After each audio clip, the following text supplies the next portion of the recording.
네, 이번에는 서브타이틀 에딧 환경 설정하는 방법을 설명을 해드리겠습니다. 서브타이틀 에딧 옵션에서 환경 설정 들어가시면 이렇게 뜨는데요. 음, 오른편부터 볼까요, 일단? 네, 이런 식으로 제가 체크해 놓은 대로 똑같이 쓰고, 똑같이 해놓고 쓰시는 게 아마 편하실 거예요. 뭐, 직관적으로 다 설명이 잘 돼 있어서 어려운 거 없고, 줄바꿈 기호 같은 경우, 저는 요 세로 짝대기 하나로 쓰고 있고요. 엔터키 위에 있는 키보드 엔터키 위에 있는 그 기호고요. 그 다음에 이런 식으로 세팅을 해서 요거를 아마 바꾸셔야 될 텐데 비디오 선택 지점으로 이동하고 재생 이렇게 해놓으시면 자막을 더블 클릭했을 때 그 자막부터 재생이 돼요. 그렇게 세팅해 놓고 쓰고 있고요.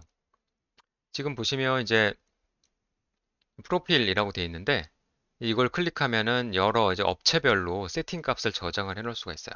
여러분이 이제 번역가로 일을 하시게 되면 여러 업체랑 일을 할 수 있잖아요. 그러면 각각 업체마다 업체의 가이드가 달라요. 어떤 업체는 이렇게 글자 수는 해주고 뭐 최대 몇 줄로 할 수 있고 이런 식으로 가이드가 다를 텐데 그런 가이드를 미리 다 세팅을 해서 저장을 해두면 일일이 이런 숫자들을 다 바꿀 필요 없이 요 프로필만 딱 바꾸면 세팅이 바로바로 바뀌거든요. 이따가 실제로 한번 보여드릴게요. 근데 대동소이한 것들은 대부분 자막 규칙이 대동소이해서 몇 가지 좀 살펴보면 줄당 최대 문자 수, 그러니까 자막 한 줄에 최대 몇 글자까지 쓰게 할 거냐. 보통 한국어 자막은 16자.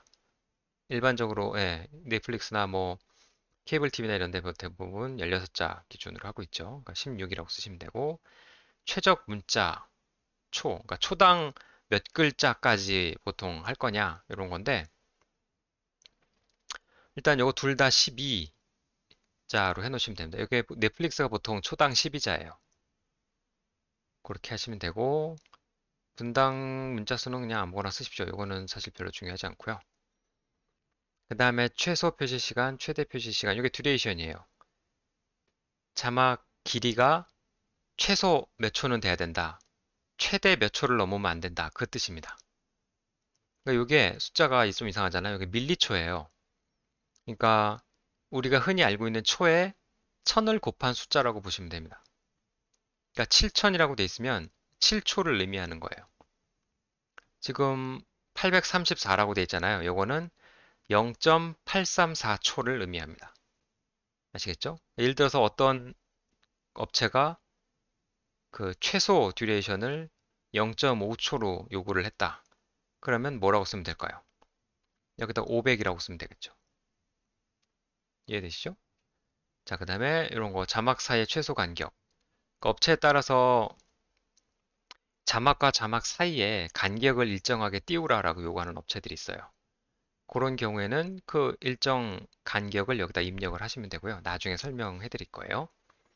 그 다음에 최대 줄수. 한 화면에 최대 자막을 몇 줄까지 띄울 거냐. 보통 두 줄이죠. 그러니까 이라고 쓰시면 되고. 그 다음에 짧은 줄바꿈 제거. 요거는 이제, 어, 보통 한 줄에 최대 16자라고 규정을 하잖아요. 그런데 16자가 안 됐더라도, 조금 길다 싶으면 두 줄로 만들어주세요 하는 업체가 있고, 16자를 넘지 않으면 무조건 한 줄로 유지해 주세요 하는 업체들이 있어요. 그럴 때 16자가 안 넘어서 무조건 한 줄로 유지해 주세요 라는 업체들이 있으면 17로 쓰면 됩니다. 그러면 17자가 안 넘었으면 이제 계속 한 줄로 유지가 되는 거죠, 자막이. 그다음에 대화 스타일 이렇게 하시고 연속 스타일도 이렇게 하시고 초당 문자수 줄길이 요거는 이렇게 요거 선택하시면 돼요. CJK가 Chinese, Japanese, Korean인데 한중일 언어들은 한 글자로 카운트를 하고 알파벳, 숫자, 띄어쓰기 이런 건 0.5로 카운트한다는 뜻이에요. 이렇게 선택을 해주셔야 글자 수가 제대로 카운트가 됩니다. 어, 여기 제가 말풍선으로 해놓은 거 보시면 아시겠지만 그 업체에서 자막 사이 간격을 뭐 일정하게 해달라 하고 그 수치를 줬으면 그 수치를 입력하면 되고요. 자막 사이 간격 별 얘기가 없었다 그러면 그냥 1 쓰시면 돼요. 그러면 자막과 자막 사이가 딱 붙게 될 겁니다. 그리고 이것도 뭐 16자 이한 자막 한 줄로 유지해라 이런 식으로 가이드가 나온 업체면은 여기다 17이라고 입력하시면 되고요. 별말 없었으면 그냥 1 쓰시면 돼요. 다음 넘어가겠습니다. 여기 적어 놓은 약자들은 꼭 아셔야 하는 건 아닌데 그냥 알면 도움이 되는 거죠. 그러니까 줄당 최대 문자 수는 이제 characters per line 해가지고 한 줄에 몇 글자냐, characters per second 해가지고 초당 몇 글자냐 이런 뜻이고요. 미니멈 듀레이션, 맥시멈 듀레이션, 자막 사이 갭, 맥시멈 라인 뭐 이런 건 그냥 참고 삼아 알고 계시면 되겠습니다. 그 다음에 그 환경 설정, 아까는 환경 설정에서 일반 탭이었고요. 그 단축키 탭으로 넘어가시면 여러 가지 단축키를 세팅할 수 있게 돼 있어요. 이거를 단축키가 굉장히 많기 때문에 이걸 모조리 다 외울 필요는 절대 없고 이따가 필요한 것들만 제가 설명을 좀 해드리겠습니다. 자, 그 다음에 여기서 비디오 플레이어를 선택을 하시면 세팅할 수 있는 게 몇 가지 있는데 여러분들 요거를 클릭을 하세요. 그러면 뭔가가 쭉 다운로드가 될 거예요. 다운로드가 끝나면 짠! 여기랑 여기 이렇게 체크가 자동으로 될 겁니다. 그렇게 하시면 이제 여러분이 편집하실 때 영상을 자막에 이렇게 영상 위에 자막을 이렇게 얹어가지고 볼 수가 있어요. 그 다음에 여기 이제 글꼴 폰트랑 크기 이런 거 설정하는 게 있는데 여기서 설정하는 거는 요거를 설정하는 겁니다. 그러니까 영상에 자막 글자가 뜨는데 너무 글자가 작아서 좀 안 보인다. 이 폰트를 키우고 싶다 그러면 여기서 설정을 하시면 돼요. 이 폰트를 키우고 뭐 굵게 한다든지 하면은 여기 있는 것들이 좀 더 보기 좋게 바뀔 거예요.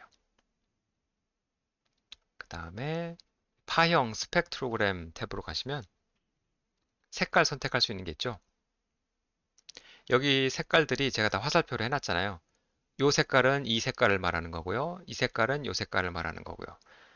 그러니까 여러분이 취향대로 바꾸시면 돼요. 아, 나는 너무 눈이 아프다. 이 색깔 못 쓰겠다. 그러면 눈이 편한 색깔로 다시 하시고. 아, 나는 이 색깔이 좀 구분이 안 된다. 그러면 여러분 눈에 구분이 잘 되는 색으로 바꾸시면 되겠습니다. 저는 여기 파형창 위에 나오는 자막을 좀 더 선명하게 보려고 밝은 색으로 바꿨어요. 자, 그 다음에 여기 체크하는 것도 저랑 똑같이 하시면 돼요. 그리고 여기 있는 텍스트 글꼴 크기는 아시겠지만 여기 있는 글꼴 크기입니다. 이 파형창 위에 있는 글꼴을 좀 크게 보고 싶다. 이 글씨를 크게 보고 싶다 하면 이걸 키우시면 돼요. 아시겠죠? 그 다음에 요것도 선택을 하셔야 되는데 요거를 먼저 클릭하세요. FFmpeg 다운로드를 선택을 하시면 또 뭐가 쭉 설치가 될 거예요. 그 다음에 요거 체크하시면 이제 파형 추출할 수 있는 기능이 완성이 되는 겁니다. 어렵지 않죠? 그 다음에 도구 모음 탭에 가서는 이런 거 새로 새 작업 하는 거랑 자막 파일 여는 거랑 저장, 다른 이름 저장 이런 것들은 기본적으로 하는 게 좋고 그다음에 기본적인 오류 수정 기능이 있어서 이것도 그 메인 화면에 뜰 수 있도록 이렇게 체크를 해두시는 게 좋고 나머지는 사실 별로 필요가 없고 환경 설정 같은 거 이것저것 자주 바꾸실 거면 이것도 메인 창으로 나오게 체크를 해두시는 게 좋아요. 여기 체크가 되어 있는 것들이 서브타이틀 에딧 그 메인 창에 뜨거든요.